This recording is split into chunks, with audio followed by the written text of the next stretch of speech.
You are watching Maulana Anis Bilgrami. Please subscribe. Also don't forget to like, comment and share.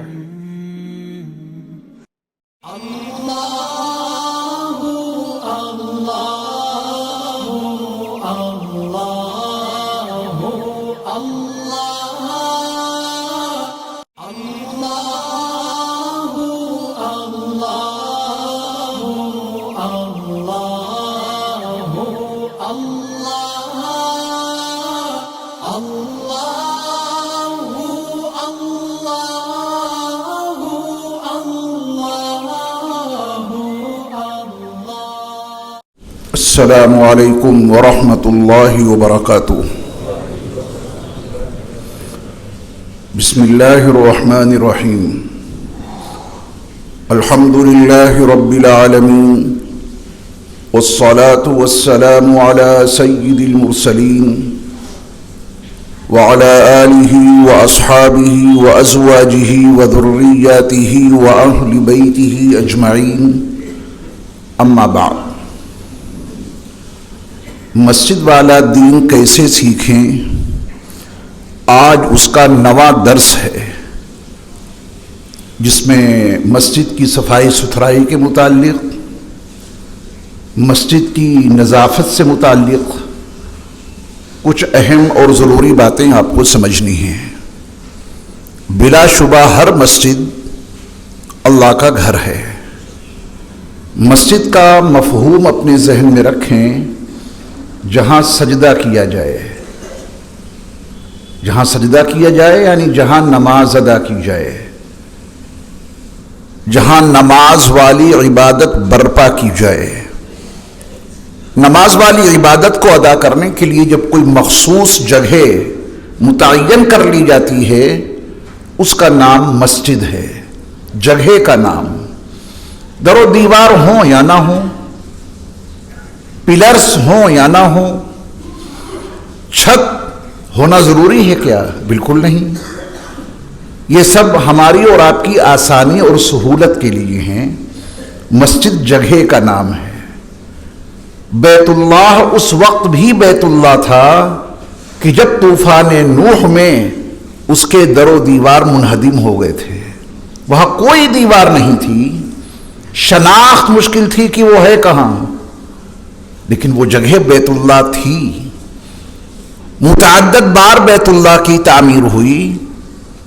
ظاہر بات ہے کہ تعمیر کرنے میں پرانی دیواروں کو ہٹایا گیا، نئی دیواریں قائم کی گئیں۔ تو جب بیت اللہ کی کوئی دیوار نہیں تھی، کوئی اس میں دروازہ نہیں تھا، اس پر کوئی چھت نہیں تھی، جگہ تو تھی، اسی جگہ کا نام ہے بیت اللہ۔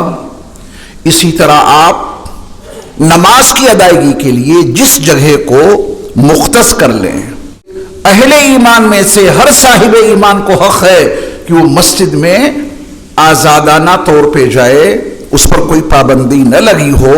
نماز با جماعت ادا کرنے کے لیے آپ نے جس جگہ کو مختص کیا ہے، اس کا نام مسجد ہے۔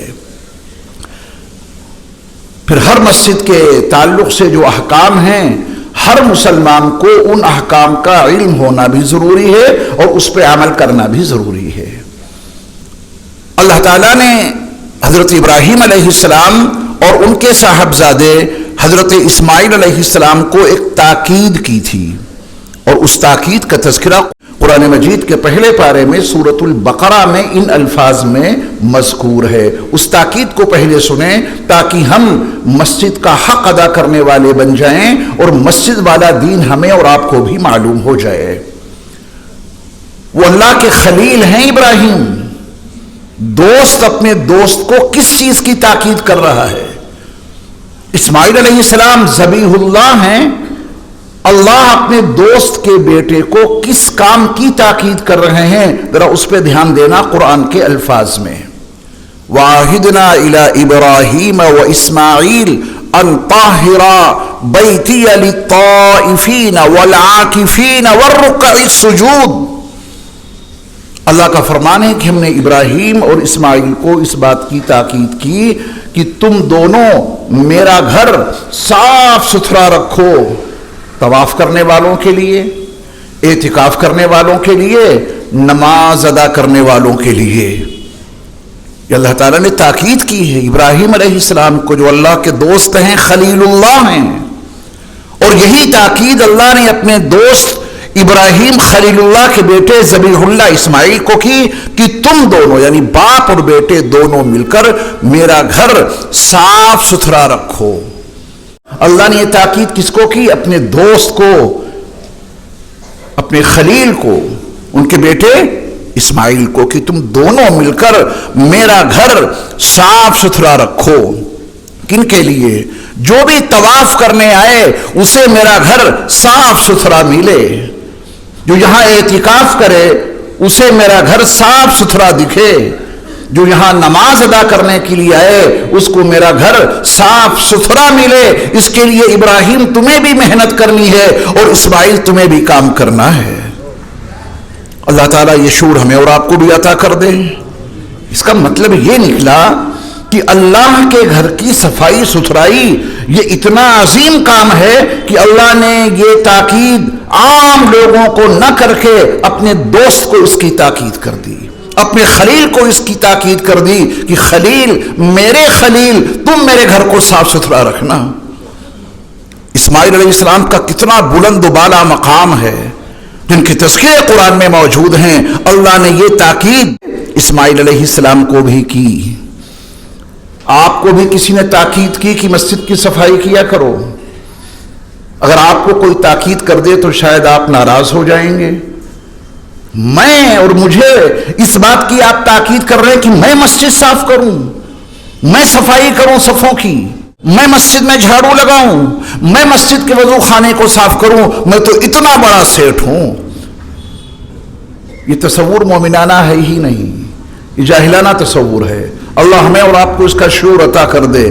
اور جس دن ہمارے اور آپ کے دلوں کی گہرائیوں میں یہ شعور بیدار ہو گیا کہ مسجد اللہ کا گھر ہے، اس کو صاف ستھرا رکھنا اللہ کے خلیل ابراہیم والا کام ہے، اس کی صفائی کرنا اللہ کے ذبیح اسماعیل علیہ السلام والا کام ہے، تو پھر ہم جب یہاں داخل ہوں گے تلاش کریں گے کہ کہیں کوئی تکلیف دہ چیز تو نہیں پڑی ہے، کہیں کوئی کوڑا تو نہیں پڑا ہے، کہیں کوئی اور گندگی تو نہیں ہے۔ فوراً آپ اس کی تلاش میں لگ جائیں گے اور اس کو صاف کرنا اپنی سعادت سمجھیں گے۔ مسجد والے دین کے اس حصے سے امت بہت زیادہ غافل ہے۔ اللہ ہمیں اور آپ کو اس کا شعور عطا فرمائے۔ کریں گے ابراہیم والا کام علیہ السلام، ہے جذبہ اسماعیل علیہ السلام والا کام کرنے کا جذبہ اگر ہے تو ہماری سوچ بدلے گی، ہمارے اعمال میں صالح انقلاب برپا ہوگا انشاءاللہ۔ یہ ایک سچائی ہے، یہ ایک حقیقت ہے جس سے کوئی انکار نہیں کر سکتا۔ ظاہری صفائی ستھرائی کا اثر انسان کے باطن پہ ضرور مرتب ہوتا ہے۔ ظاہر جتنا اچھا ہوگا، ظاہر جتنا صاف ستھرا ہوگا، اس کے اثرات انسان کی باطن کی صفائی پر ضرور مرتب ہوتے ہیں۔ انسان کے باطن کی صفائی پر اس کے اثرات پڑتے ہیں۔ قرآن کی ترتیب بھی اسی طرح کی ہے۔ یا ایھا المدثر قم فانذر وربک فکبر وثیابک فطہر والرجز فہجر۔ پہلے لباس کو، ظاہر کو صاف کرنے کا حکم دیا گیا، پھر باطنی گندگی کو دور کرنے کا حکم دیا گیا۔ وَذَرُوا ظَاهِرَ الْإِثْمِ وَبَاطِنَهُ۔ اللہ تعالیٰ نے ظاہری گندگی کو دور کرنے کا پہلے حکم دیا، باطنی گندگی کو دور کرنے کا حکم اس کے بعد دیا۔ تو ظاہر کا اثر باطن پہ مرتب ہوتا ہے۔ انسان کا مزاج سمجھنے کے لیے اس کے ظاہر کو دیکھا جا سکتا ہے۔ ایک آدمی ایسا ہے کہ اس کا لباس ہی بڑا گندا ہے، حالانکہ اچھا لباس پہن سکتا ہے، جہاں بیٹھتا ہے اس کی صفائی نہیں کرتا، ایسے گندی سندی کرسی ہے اس کے اوپر بیٹھ جاتا ہے۔ گاڑی گھر سے نکالی، بے شمار گندگی گاڑی کی چھت پر، اس کے شیشے پر، بونٹ پر جگہ جگہ پڑی ہے، اس کو صاف کیے بغیر وہ گاڑی لے کے جا رہا ہے۔ آپ اس کے مزاج کو بخوبی سمجھ سکتے ہیں کہ جس بندے کی گاڑی ظاہر میں اتنی گندی ہے، اس بندے کا اندرون کتنا گندا ہوگا۔ ظاہر کا اثر باطن پہ مرتب ہوتا ہے۔ جہاں ہم اور آپ نماز پڑھتے ہیں، نماز میں قیام بھی ہے، نماز میں رکوع بھی ہے، جب آپ سجدہ ریز ہوتے ہیں تو آپ کی پیشانی فرش پہ ہوتی ہے، آپ جس سے سانس لیتے ہیں یہ ناک فرش پہ ہوتی ہے، پھر منہ بند نہیں رکھنا ہے، آپ کو پڑھنا ہے سبحان ربی الاعلی 3 مرتبہ، تو کم از کم 3 مرتبہ سانس بھی آپ لیں گے۔ جہاں پہ آپ کا منہ ہے، جہاں پہ آپ سانس لے رہے ہیں وہاں دھول ہی دھول ہے، جہاں پہ آپ نے پیشانی رکھی، جہاں پہ آپ نے ناک رکھی وہاں گندگی ہی گندگی ہے۔ مجبوریاں ہوں تو بات الگ ہے، لیکن جب اللہ نے نوازا ہے، ہر چیز آپ کے پاس موجود ہے، تو حتی الامکان اس مقام کو صاف ستھرا رکھنے کی کوشش کریں۔ یہ ظاہر کی صفائی آپ کے باطن کی صفائی کی عکاس بنے گی۔ صحیح بخاری کی ایک حدیث سماعت کیجئے جس کے راوی سیدنا ابو ہریرہ رضی اللہ تعالی عنہ ہیں۔ وہ فرماتے ہیں کہ رسول مکرم صلی اللہ علیہ وسلم کی مسجد نبوی میں ایک خاتون صفائی کا عمل کیا کرتی تھی، رات ہو جاتی، صحابہ اپنے گھر چلے جاتے، وہ خاتون مسجد نبوی میں حاضر ہوتی اور پوری مسجد کی صفائی کر کے اپنے گھر چلی جاتی۔ یہ اس خاتون کا معمول تھا۔ ان کا انتقال ہوا، رسول مکرم صلی اللہ علیہ وسلم نے پوچھا کہ وہ خاتون کہاں ہیں جو مسجد کی صفائی کیا کرتی تھیں؟ صحابہ نے بتایا کہ یا رسول اللہ صلی اللہ علیہ وسلم ان کا تو انتقال ہو گیا۔ آپ علیہ الصلوۃ والسلام نے فرمایا کہ ان کے انتقال کی خبر تم نے مجھے کیوں نہیں دی؟ یہ سوال بتا رہا ہے کہ نبی ان کے لیے کوئی مخصوص عمل کرنا چاہتے ہیں۔ ان کا انتقال ہو گیا، تم نے مجھے خبر کیوں نہیں دی؟ انتقال ہو گیا، ان کو دفن کر دیا گیا، اب مجھے جنت البقیع لے کر چلو، مجھے بتاؤ وہ خاتون کہاں پہ دفن کی گئی۔ رسول مکرم صلی اللہ علیہ وسلم صحابہ کے ساتھ اب اس خاتون کی قبر پہ جا رہے ہیں، جنت البقیع میں جا رہے ہیں۔ اس خاتون کی عظمتوں کو سلام جس کے انتقال پہ نبی نے ان کی خبر جاننی چاہیے۔ اور جب معلوم ہوا کہ وہ دفن کر دی گئی ہیں تو رسول مکرم صلی اللہ علیہ وسلم اب ان کی قبر پہ جا رہے ہیں۔ ان کا کوئی مخصوص عمل ہوگا نا، تبھی تو رسول صلی اللہ علیہ وسلم نے ان کی خبر لی۔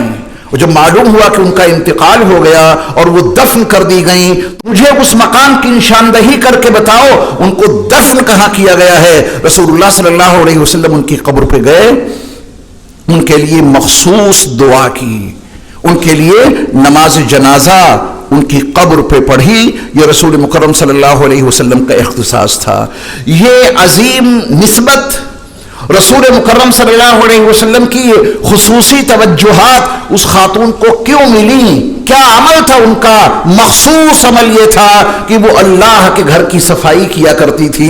اللہ ہمیں اور آپ کو یہ شعور بھی عطا کر دے، یقین بنا لینا کہ جو مسجد کی صفائی والا عمل کرے گا رسول اللہ صلی اللہ علیہ وسلم کی خصوصی توجہات اسے حاصل ہوں گی، رسول اللہ صلی اللہ علیہ وسلم کی مخصوص دعاؤں میں اس کا حصہ لگے گا۔ ایک حدیث جو ابو داؤد میں موجود ہے اور حدیث کی دیگر کتابوں میں موجود ہے، بعض نے اس حدیث میں کچھ ضعف بتایا ہے، ابن خزیمہ جیسے لوگوں نے اس حدیث کو صحیح قرار دیا ہے۔ اس حدیث کے راوی ہیں سیدنا انس بن مالک رضی اللہ تعالی عنہ۔ رسول اللہ صلی اللہ علیہ وسلم کا فرمان عالی شان نقل کرتے ہیں کہ آپ علیہ الصلوۃ والسلام نے ارشاد فرمایا، میرے سامنے میری امت کا ثواب پیش کیا گیا، یعنی میری امت جو عمل کرتی ہے ہر عمل پہ اس امت کو ملے گا کیا، میرے رب نے سب کچھ مجھے بتا دیا۔ ظاہر بات ہے کہ ثواب یا عذاب بتانا یہ غیبی حقیقت ہے۔ کسی انسان کے پاس، کسی عالم کے پاس، کسی مفتی کے پاس، کسی مفسر، کسی محدث کے پاس، کسی فقیہ کو یہ اتھارٹی نہیں ہے کہ وہ اپنی مرضی سے کسی عمل کا ثواب بتا دے یا اپنی مرضی سے کسی عمل پہ عذاب بتا دے۔ ثواب اور عذاب یہ غیبی حقیقتیں ہیں، ان کو صرف اللہ اس کے رسول ہی بتا سکتے ہیں۔ تو سیدنا انس بن مالک رضی اللہ تعالیٰ عنہ فرماتے ہیں کہ رسول مکرم صلی اللہ علیہ وسلم نے ارشاد فرمایا کہ میرے سامنے میری امت کے ثواب پیش کیے گئے، میری امت کے اعمال پر انہیں جو ثواب ملے گا ہر عمل کا ثواب مجھے دکھا دیا گیا۔ یعنی آپ یوں سمجھیں کہ امت اگر نماز پڑھے اس پر اسے کیا ملے گا؟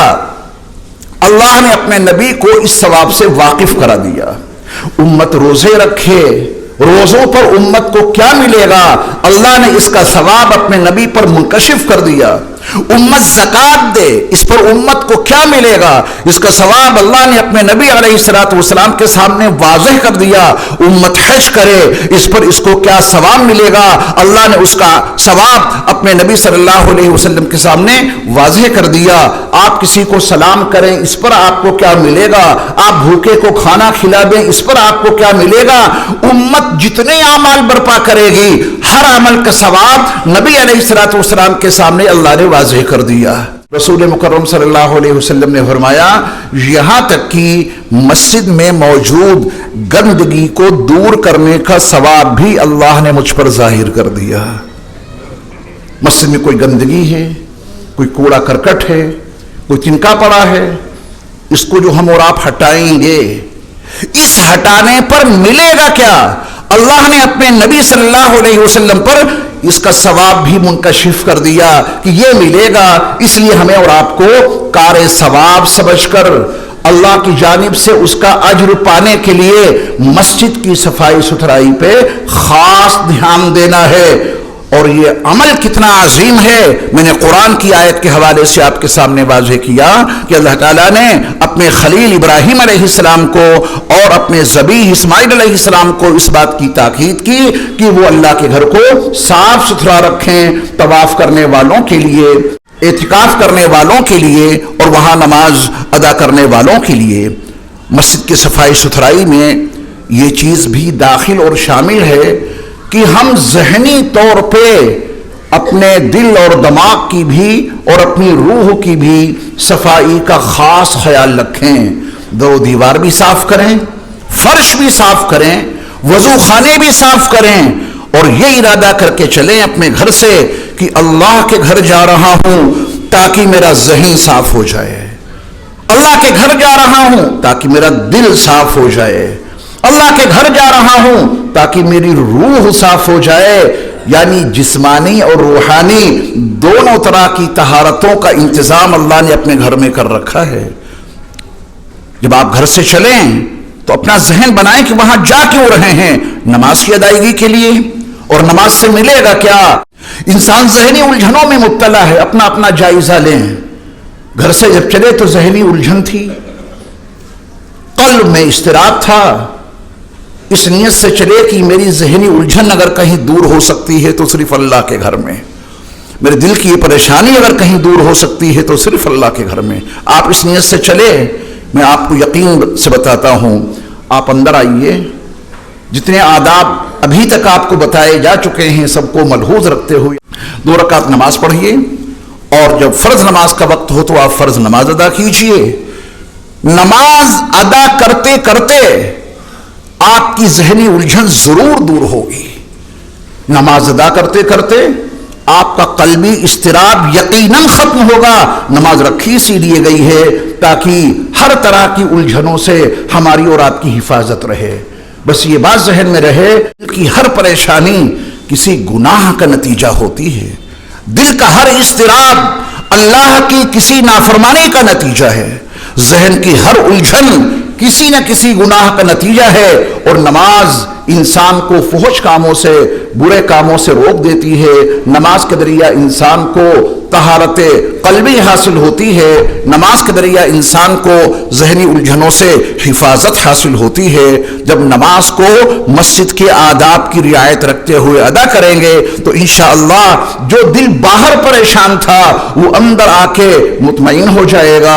دماغ کی جتنی الجھنیں باہر دکان اور مکان میں تھیں انشاءاللہ وہ ساری الجھنیں ہماری اور آپ کی اللہ کے گھر میں آ کر ختم ہو جائیں گی. ہم نے اپنے باطن کو پاک کرنے کا ارادہ کب کیا؟ ہم نے کب چاہا کہ ہماری روح جو گندگی میں لت پت ہے وہ اللہ کے گھر میں آ کے صاف ہو جائے؟